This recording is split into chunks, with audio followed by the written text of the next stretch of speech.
And I'm here because I'm curious as to how we got here. Yeah. And I'm curious as to why our religion keeps God a mystery and doesn't try to figure out, or what is God? That's a good question. Yeah. First of all, I want to make it clear to everybody, I believe in God. Okay. People try to take my information and skew it and twist it around and try to make it sound like I don't believe in God. I'm this atheist that's running around going aliens and everything. Yeah. Nah, you're not listening to my message. We don't want no beef with no Hebrews. Right. Them bros be deep. Right. Y'all believe in the Lord. Yeah. And Yahweh. so, me too. And the reason why I believe in God, because one thing we're going to talk about tonight is the fractal holographic nature of the universe, the fact that we're living inside of a creation. The fractal holographic nature is the explanation through fractal mathematics and quantum theory of how the universe is actually made. So there's a fingerprint of a creator here. Somebody said, boom, that's me. And that's what that's us here on Earth and everything that exists.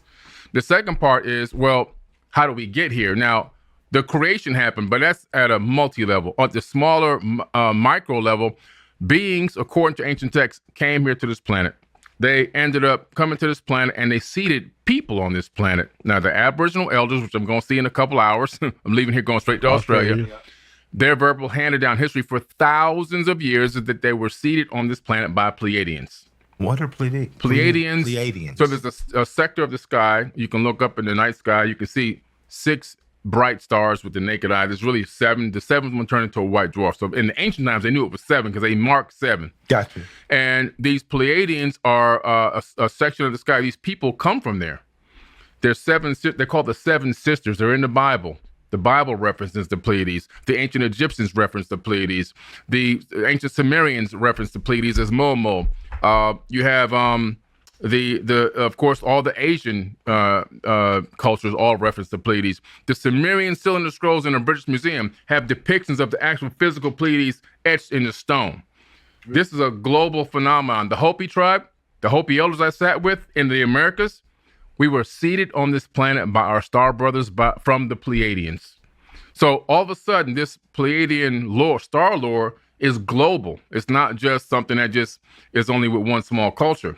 So this isn't folklore. This is not star folklore. lore. It's star lore. And it's not limited to one tribe. Exactly. Because when you talk about the Hopi, you're talking about indigenous Americans. Indigenous Americans. Are they the ones that do ayahuasca? Am I wrong or right about that? Sometimes they may, but I think that really originates. They have a different type of herb that they burn. Okay. But there's one down in the South Americas, which more like the Peru and Bolivia, where they do ayahuasca. Okay, but these are natives to here. These are natives, and they're saying the same thing as natives to Australia. Yeah.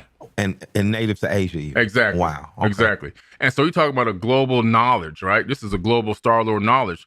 And the incredible thing about it, when I looked into the Mahabharata, the Bhagavad Gita, the Indian Vedas, specifically the Rig Veda, the Battle of the 10 Kings, which took place in space, and all these other ancient texts, the Sumerian tablets, including the Enuma Elish, the 7 tablets of creation, the Epic of Atrahasis, and the Egyptian book of Going Forth by Day, all these texts talk about the Pleiades having a massive war in space and planetary war.